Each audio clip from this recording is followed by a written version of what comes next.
ओम शांति। हम रोजाना मनसा सेवा पर मंथन कर रहे हैं। आज है प्रकृति की मनसा सेवा। प्रकृति की मनसा सेवा हद एवं बेहद की प्रकृति की शुद्धि एवं विघ्नों पर विजय पाने के लिए। हद एवं बेहद की प्रकृति। हद की प्रकृति कौन सी है? ये शरीर।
बादल थे ना, इसलिए सोलर हटा दिया।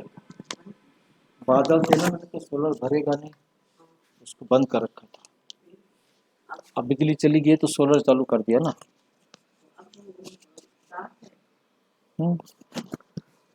चार बैटरियां हैं, इतना तो चार्ज होता है। हाँ, बैटरियां भी नहीं, बैटरी हैं। नहीं, सिर्फ यहाँ के। हाँ जी, हाँ 4 बैटरी लगवा लिए।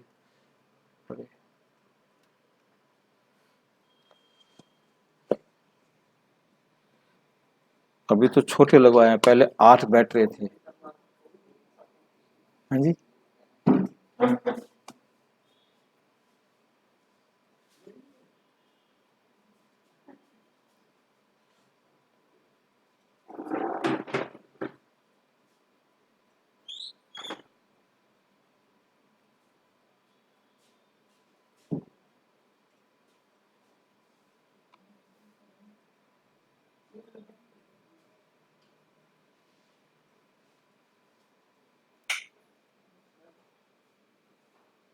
फिर तो आगे कर लो कुछ इधर वाले पंखे पर, तो उधर कोई नहीं इतना।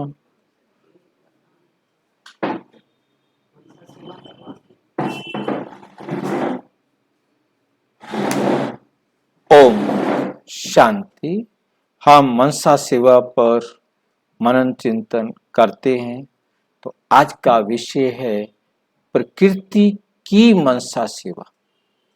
प्रकृति की मनसा सेवा हद एवं बेहद की प्रकृति की शुद्धि एवं विघ्नों पर विजय पाने के लिए। हद की प्रकृति कौन सी है? 5 तत्वों से बना हुआ ये शरीर। और बेहद की प्रकृति सारे 5 तत्वों से बना हुआ संसार, क्योंकि 5 तत्वों से संसार बना हुआ है।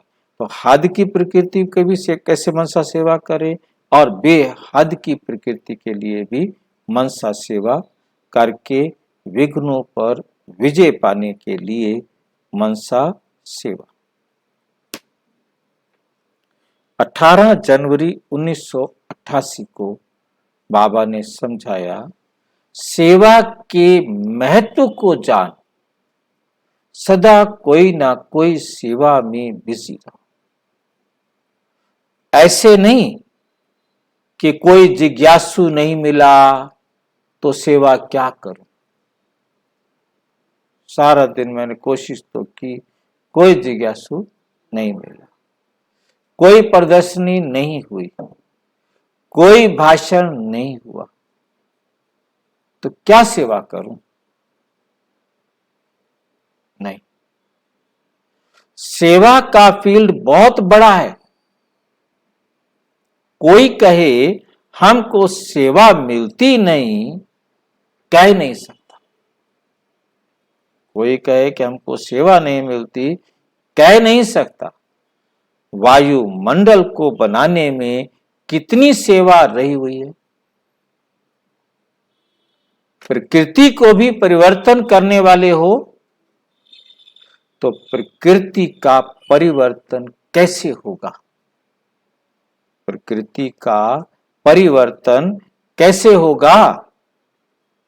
भाषण करेंगे क्या। वृत्ति से वायुमंडल बनेगा, वृत्ति से वायुमंडल बनेगा। फिर हम वृत्ति को यहां रिमाइंड करना पड़ेगा। वृत्ति किसे कहते हैं।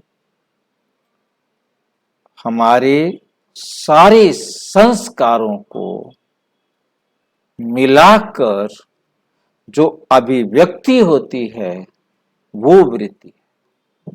क्योंकि सारे संस्कारों का कुल रिजल्ट, क्योंकि एक भी संस्कार यदि पॉइजनस है, जहरीला है, में कहीं ना कहीं वृत्ति में वो दोष अभिव्यक्त होगा।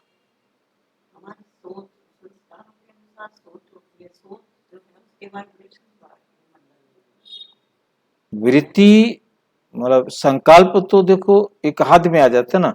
मैंने कोई भी संकल्प किया, अब संकल्प किया, संकल्प जाएगा, संकल्प फैलेगा, संकल्प का तो वो संकल्प कितना पावरफुल है।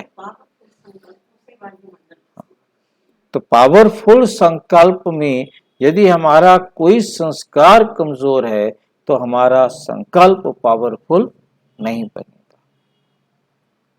तो संकल्प पावरफुल नहीं बनेगा तो वायुमंडल भी नहीं बनेगा। वायुमंडल बनना अर्थात प्रकृति का परिवर्तन होना, तो ये कितनी सेवा है, अभी रही हुई है। अभी तो प्रकृति पेपर ले रही है, तो हर सेकंड सेवा का बहुत बड़ा फील्ड रहा हुआ है, बहुत बड़ा फील्ड रहा हुआ है। तो अपने संकल्पों को बाबा की श्रीमत पर पावरफुल बनाना, क्योंकि बाबा की श्रीमत के सिवाय और किसी भी प्रकार के संकल्प को या संस्कार को बीच में मिक्स किया तो वो कमजोर हो जाएगा।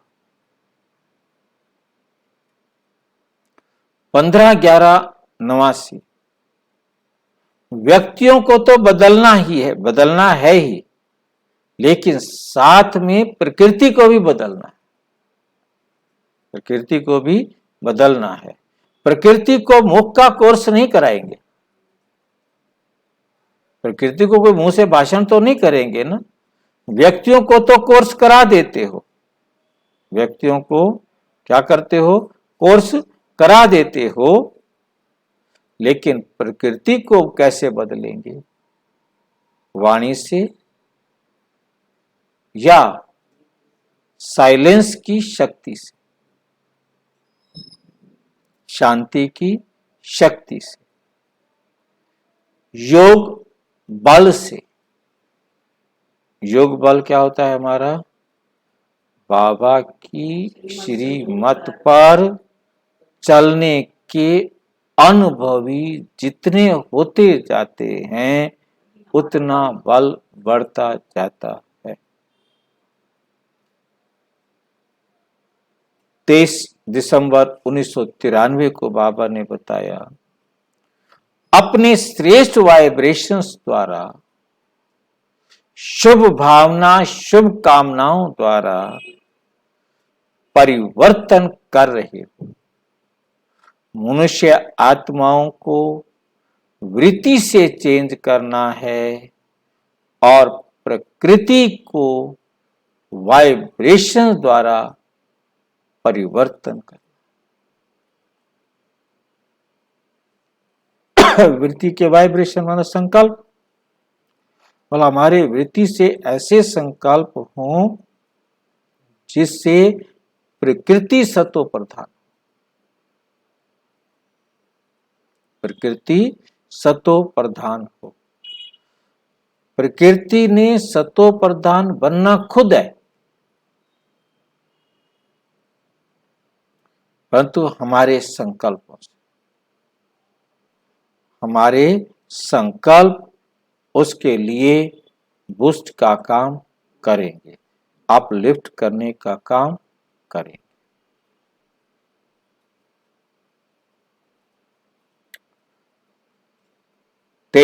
दिसंबर 1993 को बाबा ने कहा, शांति की शक्ति को पहले स्वयं के प्रति प्रयोग करके देखो।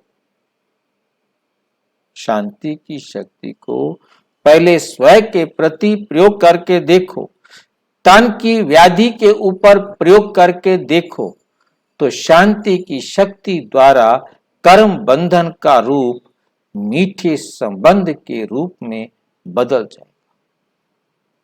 कोई भी रोग है, कोई भी कष्ट है, कोई भी पीड़ा है, कोई भी दुख हो रहा है, आप साइलेंस में चले जाएं। ये जो कुछ भी हो रहा है इस शरीर को हो रहा है, इस शरीर का हिसाब किताब बराबर हो रहा। मैं आत्मा हूं, ये कर्म मेरा था जो मैंने किसी आत्मा को दुख दिया था, जो आज इस शरीर के द्वारा मेरे पास आ रहा है, हिसाब बराबर। फिर वो दर्द नहीं, क्योंकि बिना हिसाब बराबर किए हम घर नहीं जा सकते। जब ये समझ में आ जाता है कि ये तो मुझे सहन करना ही है, फिर दर्द नहीं होता, फिर दर्द नहीं होता। मतलब वो कराता किस लिए, चिल्लाता किस लिए, पुकारता किस लिए, हाय किस लिए करता है कि नहीं कोई आए मेरे को इस दर्द से बचाए। पता नहीं है, कोई आए, अब पता लग जाए कि ये दर्द मेरा अपना है तो फिर दर्द नहीं होता। जिसके लिए बेस्ट एग्जाम्पल होता है, छोटा बच्चा गिर पड़े, चोट लग जाए, देखेगा इधर उधर कोई है तो रोएगा, और देखेगा इधर उधर कोई नहीं है, मेरे कारण लगी है, कोई मेरे को बचाने आ नहीं सकता, मेरे को सैल्वेशन दे नहीं सकता, वो चुपचाप उठेगा और चला। हम बड़े भी, अब मुझे पता है कि मैं इस बियाबान जंगल में अकेला हूं, अब मेरे को चोट लगी है, मैं हाय करूंगा क्या? तो मेरे को आने वाला नहीं है, यहाँ कोई आए ही नहीं जो मेरे को हाय को सुन के आएगा। रोने का फायदा तो तब है ना, हाय करना या बुलाना या रोना तब है जब ये हो कि कोई मेरे को आके सैल्वेशन दे दे। और तो जब ये पता लग गया कि बाबा भी इसमें मेरे को सैल्वेशन नहीं दे सकता, इस दर्द से बाबा भी मेरे को नहीं दे सकता, फिर मैं क्यों रोऊं, क्यों बाबा को पुकारूं, क्यों किसी और को पुकारूं? ठीक है कि नहीं? तो बहुत क्लियर समझना है कि जो कष्ट मुझे लेना है वो मुझे लेना। अब ये नहीं कि मैं तड़प रहा हूं और मैं किसी को बुलाऊं, नहीं, बुलाना है बुलाओ, सैल्वेशन लो, परंतु रोकर नहीं, उसमें रोना नहीं हो, दुख की फीलिंग नहीं हो,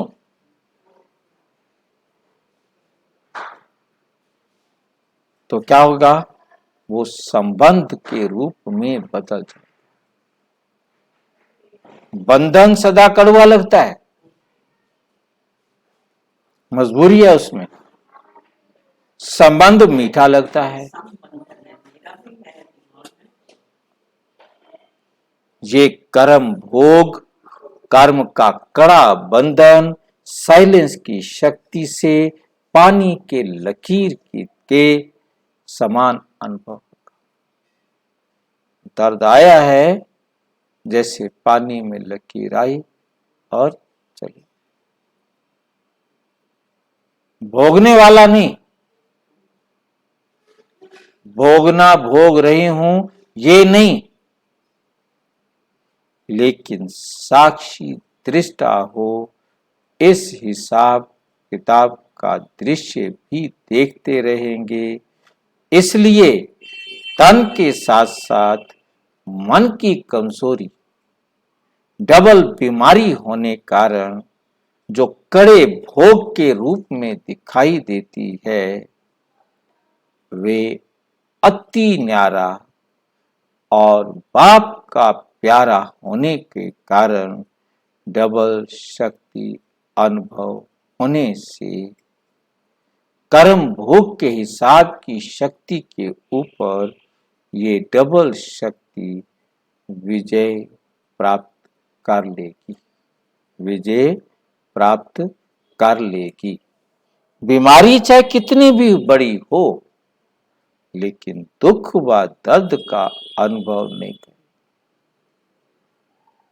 जिसमें दूसरी भाषा में आप कहते हो कि सूली से कांटे का समान अनुभव का होगा, सूली से कांटे के समान अनुभव होगा। ऐसे टाइम में प्रयोग करके देखो, कई बच्चे करते भी हैं। इस प्रकार से तन पर, मन पर, संस्कार पर अनुभव करते जाओ और आगे बढ़ते जाओ। ये रिसर्च करो, इसमें एक दो को नहीं देखो वे क्या करते हैं, इसने कहाँ किया। पुराने करते व नहीं करते, बड़े नहीं करते, छोटे करते, ये नहीं दिखला, नहीं देखो, ये नहीं देखो। आगे पहले मैं इस अनुभव में आगे आ जाऊं, क्योंकि ये अपने आंतरिक पुरुषार्थ की बात है। जब ऐसे व्यक्तिगत रूप में इस प्रयोग में लग जाएंगे, वृद्धि को पाते रहेंगे, तब एक एक के शांति की शक्ति का संगठित रूप में विश्व के सामने प्रभाव पड़ेगा। शक्ति का संगठित रूप में विश्व के सामने प्रभाव पड़ेगा।